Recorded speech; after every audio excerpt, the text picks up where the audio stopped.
Dictation अभी 5 second में चालू होगी।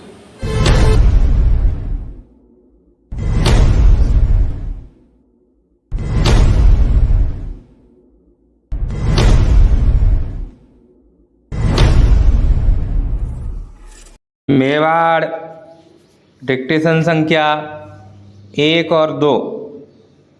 महोदय, यह बड़े गौरव और प्रसन्नता की बात है कि हिंदुस्तान में 10वां विश्व हिंदी सम्मेलन का आयोजन किया गया था, जिसमें लगभग 40 देशों के प्रतिनिधियों ने हिस्सा लिया था।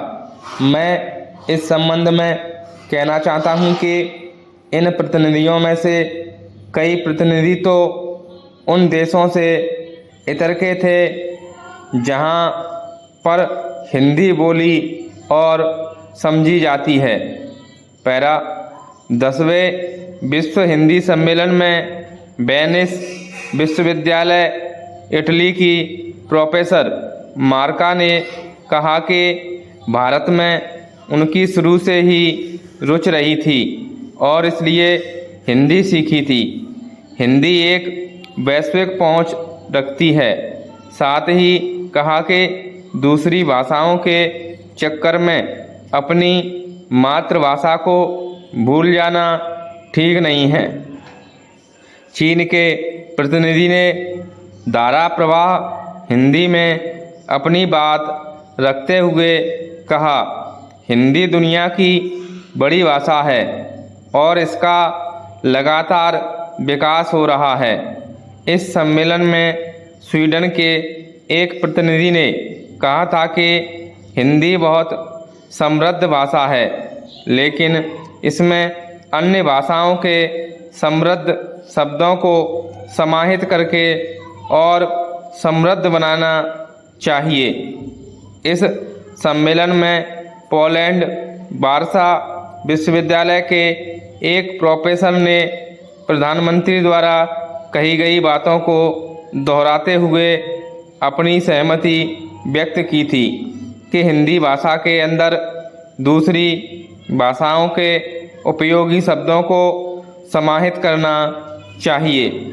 एक प्रतिनिधि ने कहा कि मैं महात्मा गांधी के विचारों से प्रेरित होती रही हूँ, इसलिए उनको जानने के लिए उन्होंने हिंदी सीखी। आजकल हमारे यहाँ हिंदी और हिंदी की फिल्में बहुत लोकप्रिय हो रही हैं।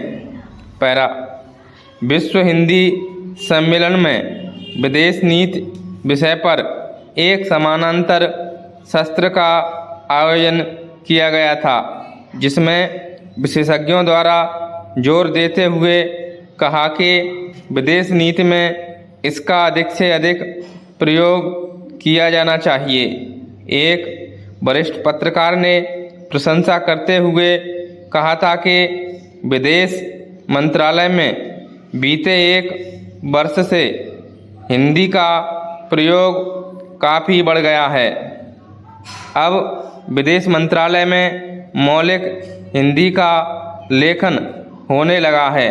उन्होंने विदेश मंत्रालय की वेबसाइट पर मौलिक हिंदी लेखन को और बढ़ाने की आवश्यकता जताई और क्षेत्रीय भाषाओं में भी जानकारी उपलब्ध करवाने का सुझाव दिया। उन्होंने यह भी कहा कि प्रधानमंत्री और विदेश मंत्री हिंदी में बोल रहे हैं, लेकिन विदेश मंत्रालय के अधिकारी आज भी अंग्रेजी ज़्यादा बोलते हैं। स्टॉप।